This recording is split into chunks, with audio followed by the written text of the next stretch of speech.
We are back on Inside Politics with Dr. Thomas Schwartz, a political science and history professor at Vanderbilt. We're talking about the situation between Russia and Ukraine, a possible invasion coming there.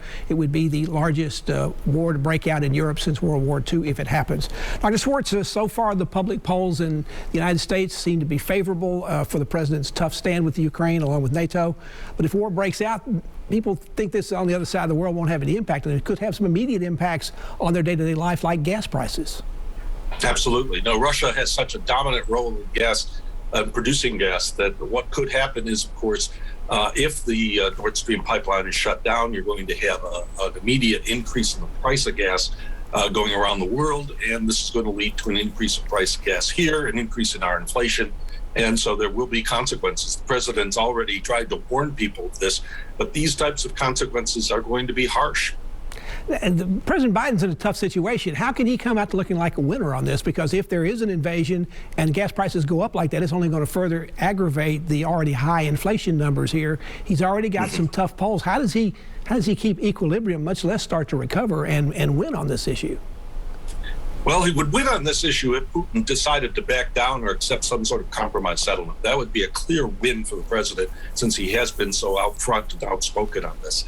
If Putin does decide to invade, he might also, Biden might benefit from a sort of rally around the flag effect that often happens in foreign policy crises, where people feel that the president needs to be supported. So he might get that.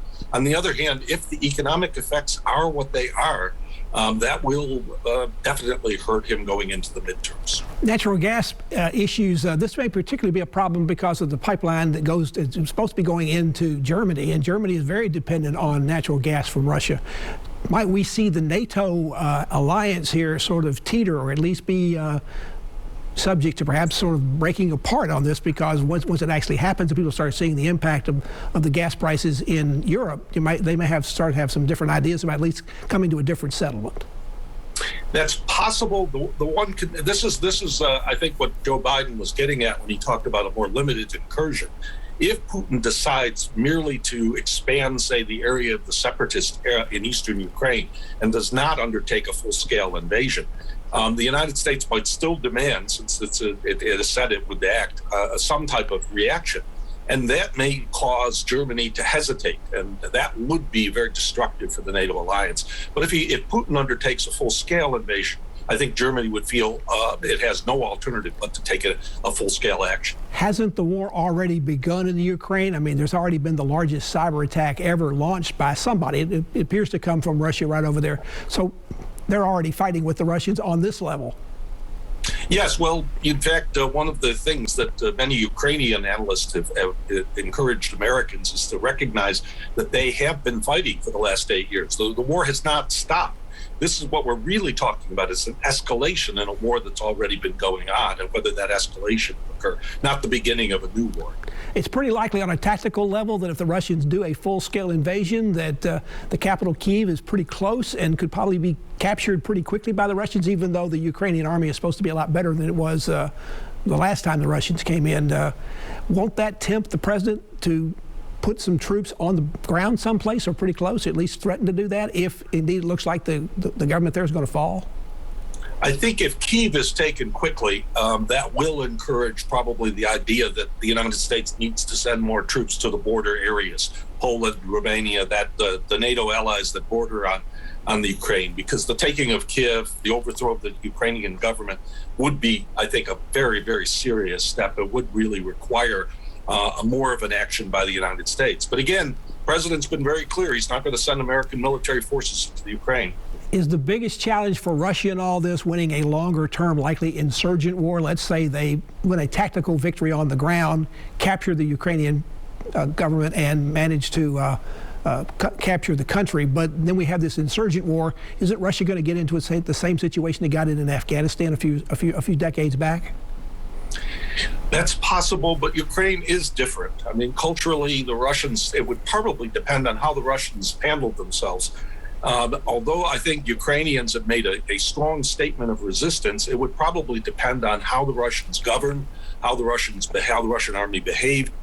They could still find a fair number of collaborators and others who are willing to work with them, because Ukraine has had problems in the past. So it's not as clear that it's going to be like Afghanistan because of the cultural and other similarities, but it still could be a very messy and ugly, bloody situation. This may be a question I'm going to ask you that won't be relevant because the invasion may not happen, but if there is, there's often the talk of the fog of war. Recently, we've been used to in this country having wars, and we've got reporters embedded in all the places, and we know what's going on the ground just as well as anybody going on.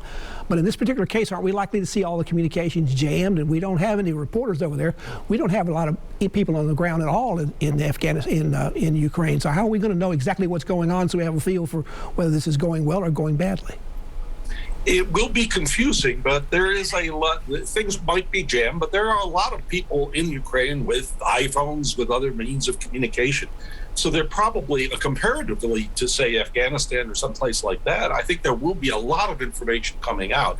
The question might be how to actually evaluate it, and how to recognize whether it's propaganda or not. And that's going to be really difficult in this context of the situation. But we have a lot of surveillance over the Ukraine now, and we'll know a fair amount when it happens. As we go to a final question on this, with Russia, if Ukraine does get conquered and maybe there is some kind of long-term guerrilla war, those people over there certainly seem insistent that they're not going to let the Russians take them over. How does President Biden get a winning combination out of all this, which appears to be, does he win only if he doesn't have an invasion happen? My own sense is that his best winning political element would be no invasion and some type of a soft compromise with Putin on Ukraine not being in NATO. I think that would be his best win. If there is military action, I don't think it's going to help him in the long run. I think it's going to feed the narrative of American political weakness that was complicated by Afghanistan. Dr. Schwartz, thank you so much for being with us. We appreciate you always being with us on the program for us. Thank you very much for having me. And thank you for joining us on Inside Politics. Hope you're back here again for a future show. If you can't get to politics in the meantime, you can go to the News 505 website and find my Capitol View commentary there. The new commentary posted every Friday afternoon. Enjoy the rest of your weekend, and we'll see you here next time. Goodbye.